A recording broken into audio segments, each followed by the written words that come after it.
o'zini shogirdlari bor-da. Masalan, o'zini shogirdlariga dars o'tayotganda hech qachon meni shogirdlarimni chiqarib qo'ymaydi. Bizda shunaqa bo'ldi. O'tirgandik. Keyin chaqirib olib, siz nimaga ajratib tursiz? Biz shunaqa menda unaqa ajratish degan narsa yo'q. Men bor narsamni birovga bersam ko'nglim to'ladi deb shunaqa oldim. Adolatdan foydalandik. Buni ham tinch qo'ymaylik. So'raverib. Xullas,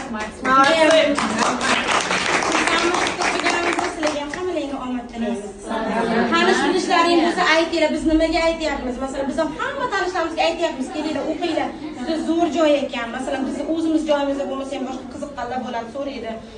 Internet orqali ko'radi. O'shalarga ham tavsiya qilyapmiz hozir. Anaqa boshqa joylarda ham o'qiganman, lekin bunaqasini birinchi ko'rdim. Qaysi viloyatda? Jizzax viloyatidan kelgan. Jizzax o'zimiz joyda Sirdaryo viloyatida ham o'qiganman, misol uchun.